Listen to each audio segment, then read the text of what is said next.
Transportel Patagónica, una empresa protagonista en la interconexión Pico Truncado Esperanza, Río Turbio, Río Gallegos, realizando las obras del tramo de 280 kilómetros entre Esperanza, Río Turbio y construyendo la estación transformadora Río Gallegos. Transportel Patagónica, eficiencia, esfuerzo y avanzada tecnología para apuntalar el desarrollo energético de Argentina.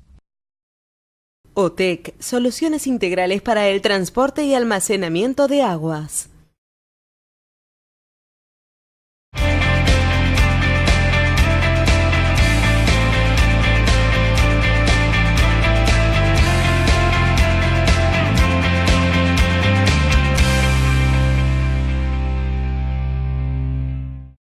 Reparar cañerías subterráneas dejó de ser un problema. Forever Pipe las inspecciona por dentro con un robot teleguiado por computadoras y reconstruye totalmente su estructura, saneando así cloacas, acueductos y gasoductos rápida y eficazmente. Forever Pipe, Reconstrucción Caño, Sociedad Anónima, la respuesta ideal.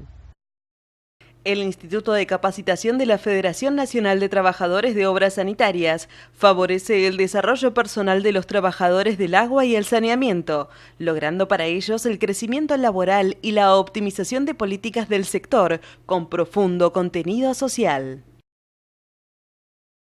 La buena lectura ilumina. Ediciones SICUS. Libros para una cultura de la integración. sicus.org.ar. En pleno centro de la ciudad de Villa Elisa, Entre Ríos, se ubica San Martín Plaza Hotel. Servicios de alta gama, exquisito diseño, 18 habitaciones con un estilo único y vanguardista. Lo invitamos a vivir la experiencia San Martín Plaza Hotel. Gárgola Ediciones, un sello con más de 15 años de vida, apoyándose en su colección Modelo para Armar, con más de 60 clásicos de la literatura, con traducciones propias y prologados por escritores y especialistas. Trabaja en la elaboración de un catálogo abierto de autores nacionales reconocidos y escritores de la nueva generación. Ledesma, cuadernos y repuestos fabricados con papel de caña de azúcar, otra forma de hacer papel.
Muchísimas gracias por estar con nosotros.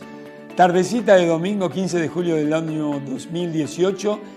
Ya ha anochecido en la ciudad de Buenos Aires. Y mañana, reitero, comienzan las vacaciones de invierno.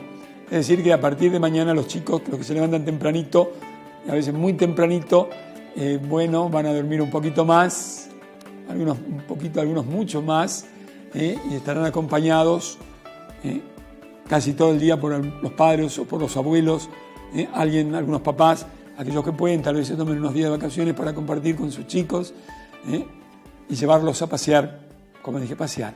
Entonces me preguntaban a mí si yo me acordaba cómo eran las vacaciones de invierno en mis tiempos de niño. Eran otros tiempos. Hoy hace unos días conversaba con el doctor Mauricio Malumeli, querido amigo que conocieron ustedes hoy y que hay que reconocer. Le comentaba que Jorge Luis Borges fue bibliotecario. Esto no se sabe y no creo que tanto, Por eso es importante reiterarlo. Creo que en televisión no lo dije muchas veces. En una biblioteca llamada Miguel Cané, en la calle Carlos Calvo, entre Muñiz y Avenida La Plata.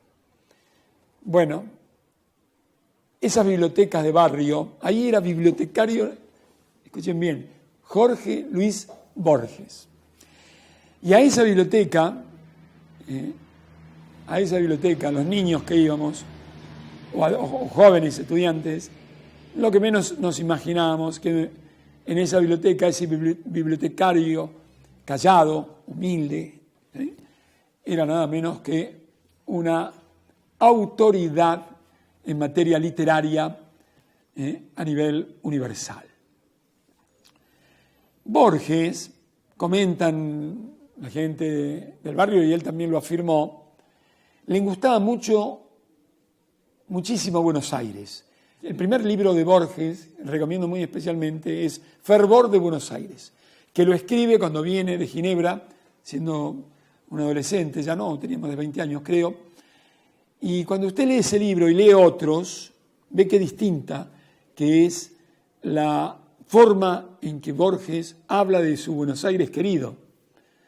Un Borges lírico, poeta, porque él define la literatura, como dije en la apertura del programa, como poesía.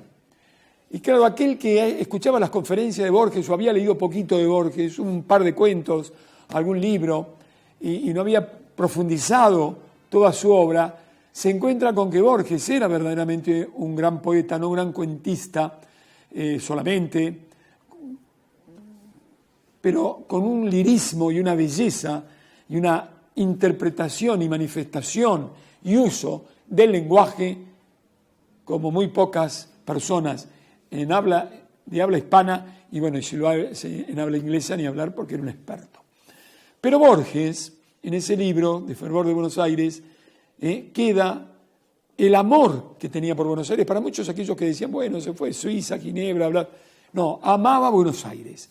Tal es así que él contaba que desde Boedo y San Juan, Boedo, el barrio de Boedo, mi barrio querido, donde él era bibliotecario, recuerdo, y donde asistíamos todos los chicos del barrio y de las zonas cercanas, estudiantes de la enseñanza primaria y secundaria, muchos porque tal vez no podíamos comprar los libros de lectura, aunque siempre los padres, por más humildes que fuere, cada padre hacía un esfuerzo y compraba su libro de lectura, porque en mi época teníamos varios libros de lectura, En la escuela primaria, composición, redacción, historia, una maravilla esos tiempos, ¿no? Me parece que ahí tenemos una gran decadencia.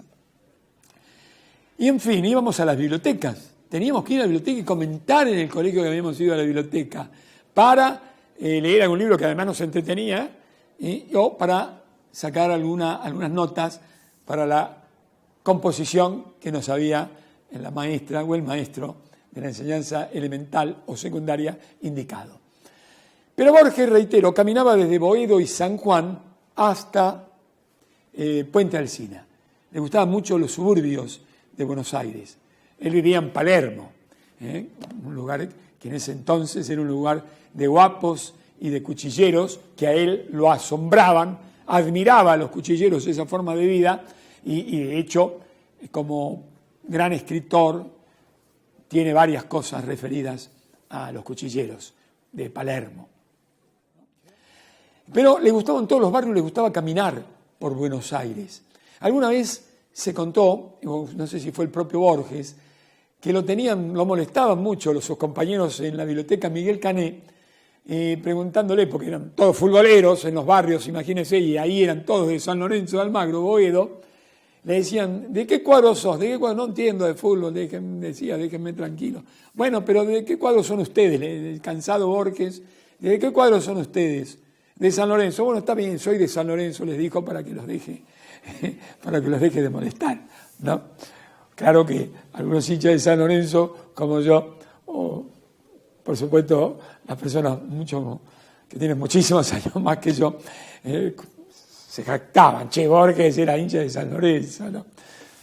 Hemos tenido grandes escritores, grandes literatos, grandes poetas hechos de hinchas de San Lorenzo. No hay que olvidarse, bueno, Fontana Rosa, No, Fontana Rosa no, Soriano. Fontana Rosa fue un gran...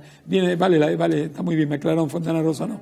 Fontana Rosa era de Central canalla, me sirve para decir Central y el Ciclón, un solo corazón. Después eso se pudrió, como se dice en el juego, pero ya que hablamos de Fontana Rosa, no, yo me refería, entre otros, a nuestro querido Osvaldo Soriano. Entre paréntesis, he recibido un premio, Osvaldo Soriano, de la subcomisión del hincha de la calle Mármol. Lo he recibido con mucha emoción, con mucho honor. Bueno, hubo muchos literatos, ¿no? Amantes no solamente de San Lorenzo, sino del fútbol. Tratándose de Boedo, cuna de barrio, de poetas, de literatos, libros, muchos libros, y no hay que olvidarse de que la literatura argentina, los grandes literatos se dividían entre los escritores de Boedo, del grupo Boedo y del grupo Florida, pero que si bien tenían a los grupos, algunos de ellos, pensamientos ideológicos opuestos, distintos, no dejaba de permitirles la confrontación de ideas, porque se hacía con el más alto nivel intelectual, ¿no? En el grupo Boedo había muchos, pero además en Boedo también en mucho teatro, muchos escritores, muchos poetas. Ese barrio nuestro, Boedo de San Lorenzo Almagro, entre otras cosas. Hablando de libros, agradezco de todo corazón, gracias a Udeva, hace unos programas pasamos el reciclaje del viejo edificio de la calle de Rivadavia y la librería, también reciclaje hermosísima que ha hecho Udeva, esa querida entidad de nuestra Universidad de Buenos Aires. Y bueno, tengo muchos amigos ahí, siempre me envían libros, me han enviado algunos aquí, interesantes.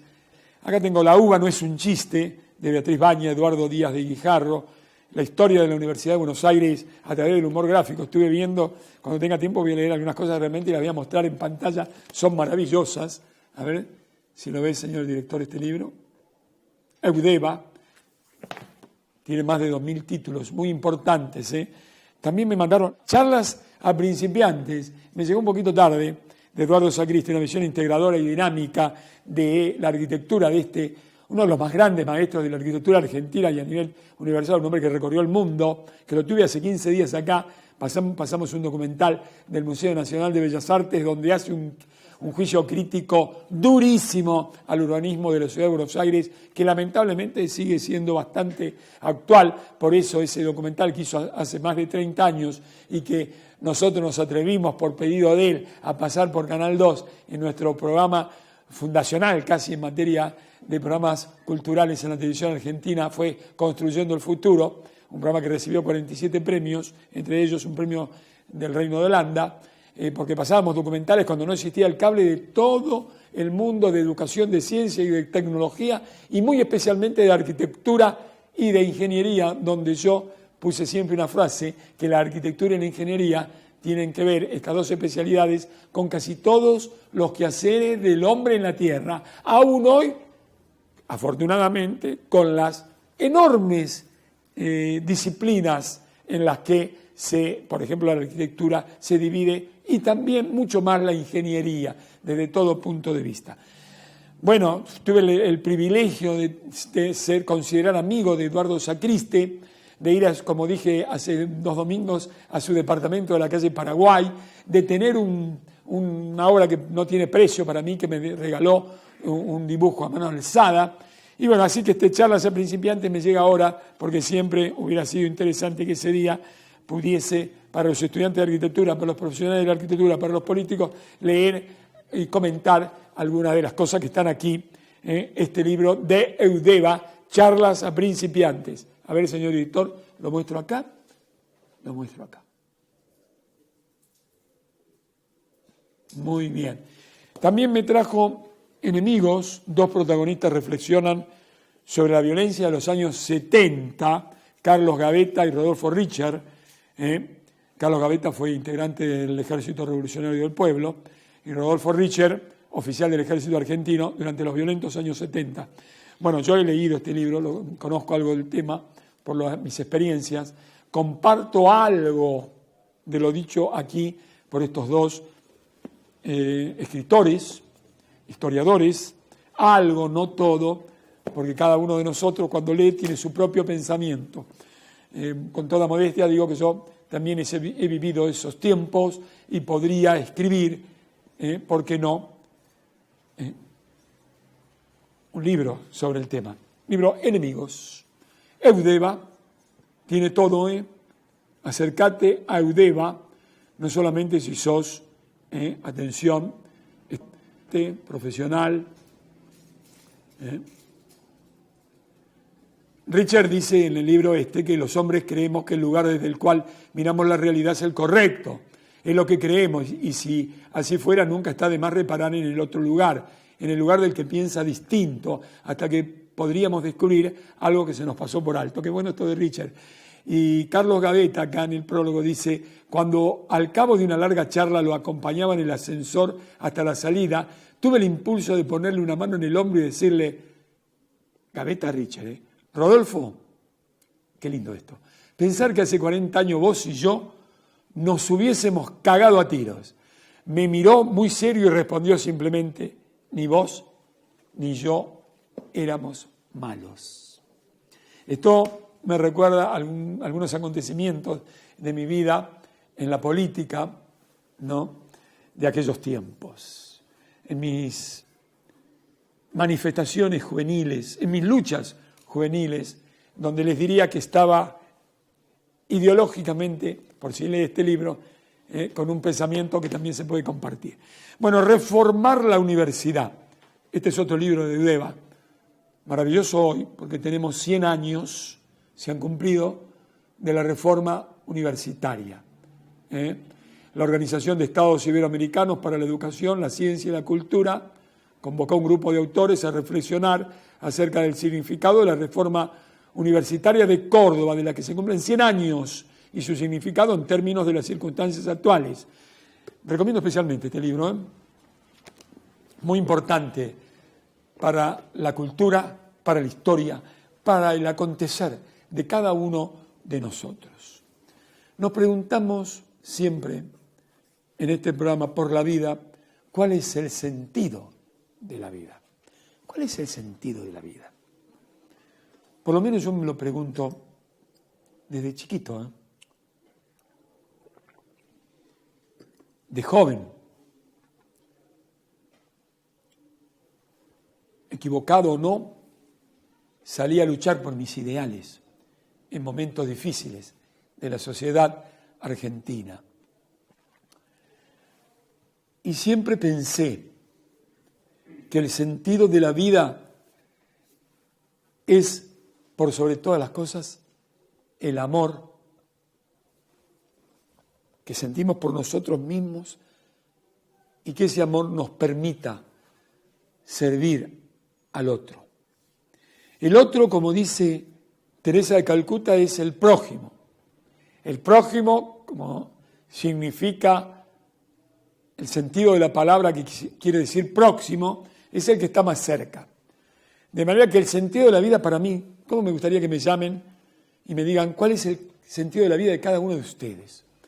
Pero para mí es eso, pensar en el prójimo, en el que está más cerca.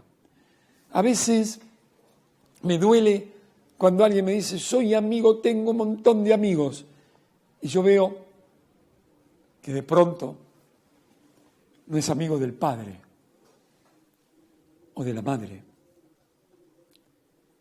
o de sus abuelos o de sus hijos. Porque para mí el sentido de la vida, la base del sentido del vivir, es el seno familiar. Es el rinconcito donde me cobijaron, donde me criaron, donde me educaron, donde me amaron. Ahí es parte de ese rinconcito de mi existencia, por lo menos, darle un sentido a la vida. Porque a partir, dice para los religiosos, Jesús, que no es ningún mérito amar a la familia. Es casi fuerte esto, incluso para aquellos que tenemos en Jesús, desde el punto de vista histórico, a un hombre extraordinario, también como religiosos algunos, yo como católico también, como Dios, pero decir eso significa que tu familia también es o debiera ser, para darle sentido a la vida, tu vecino,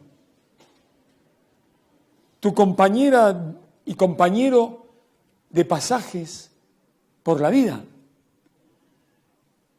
Al fin y al cabo, el sentido de la vida está dado también desde mi modesto punto de vista, porque todos venimos de un hombre y de una mujer. Aceptada este pensamiento, sea religioso, filosófico, sociológico, no hay duda, ninguna duda, que somos todos hermanos.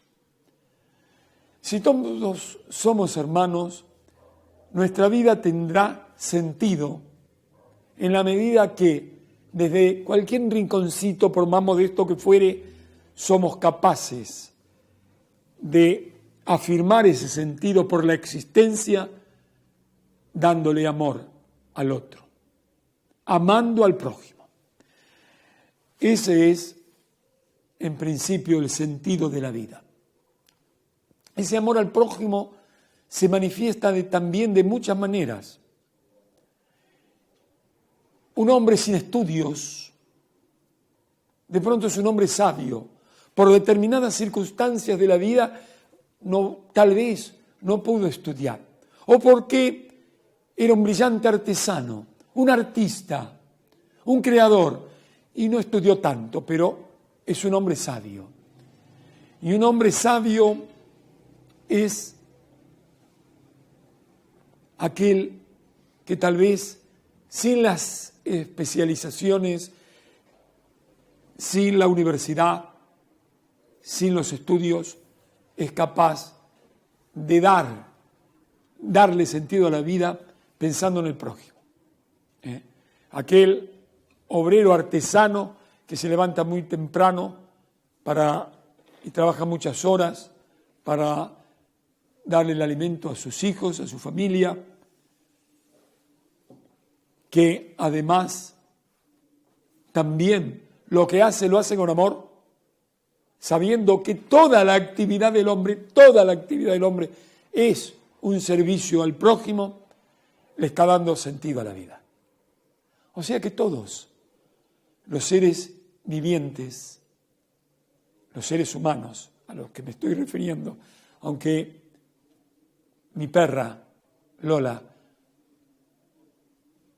le da sentido a mi vida, a la de Isabel, a la de Fernando, a la de mis amigos. No, todos, ese ser viviente le da sentido a la vida y nos da a nosotros una demostración del sentido de la vida desde la modestia, desde la modesta interpretación que nosotros con mi familia y mis amigos realizamos, vemos, analizamos.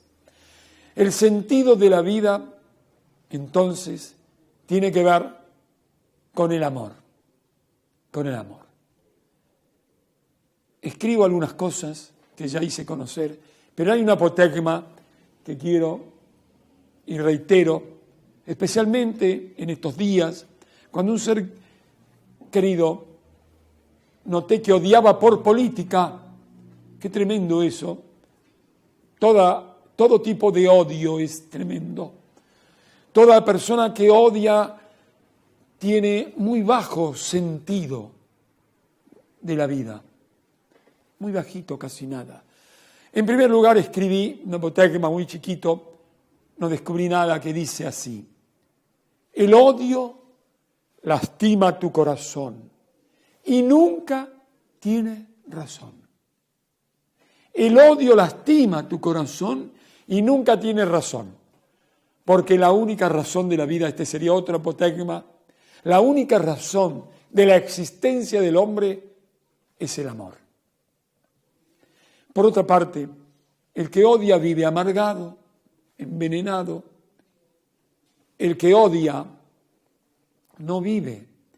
El odiado, el que odia a determinada persona, determinadas cosas, bueno, el odiado no siente nada. De pronto tristeza puede sentir por el otro.